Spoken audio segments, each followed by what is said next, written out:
I've referred to Virgin Galactic before as a stock that could do really well when my kids are 40.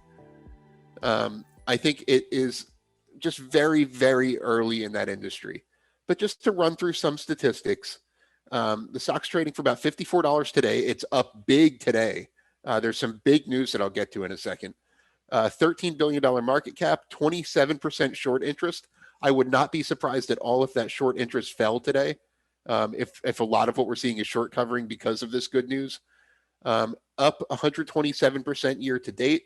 It's actually pretty close to its peak. Its peak was $63 a share, up 25% today alone, because they are now the first space travel company that just got a full FAA license to carry passengers. They had a license to operate test flights, which they did successfully in May, I believe. They still have 3 more test flights planned, but they now have a license to carry passengers into space. That is fantastic news for the business. I don't know if it translates into them being a $13 billion company, which is why I didn't rank them higher. This is still for a long time going to be a very, very small market. I'm not sure the exact number. Is it $250,000 a seat they're charging on the first flights? It's something in that ballpark. I'm not sure, but that sounds right. It's something in that ballpark.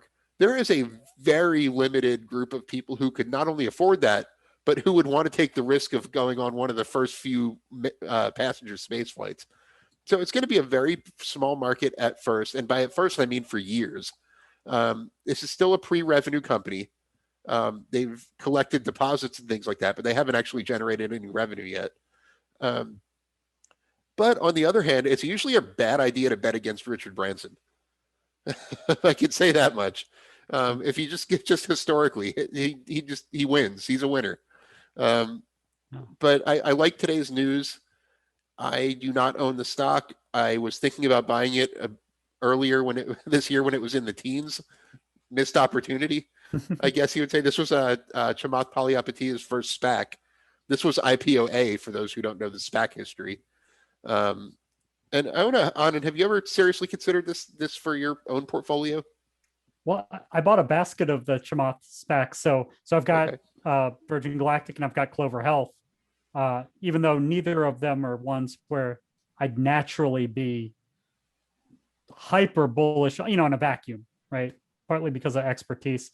By the way, Virgin Galactic, even though Richard Branson's a big winner, man, you're going after Jeff Bezos of Blue Origin and Elon Musk with SpaceX, right? Whereas wow, this is just, you hope that the pie in the space is large enough, because it's these are all market share eaters. Yeah, and I mean, I could see they need to. The ultimate goal is obviously to bring the price point down over time and open this up to a lot more people, and have this be the Disney World of space, or the Carnival Cruise Lines of space. I guess would be a better comparison. But it's going to take a long time to get it to where space travel is affordable for people like us.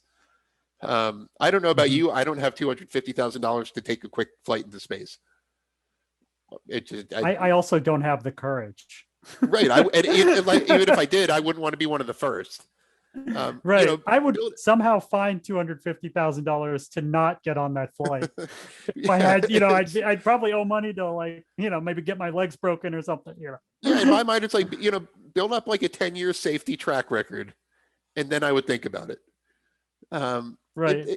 Prove to me that it's safe. 3 test flights does not do that to me. Right. But no, I like this. I don't know if I'd call it a real business yet, because real businesses generate revenue. But it's definitely taking steps in that direction.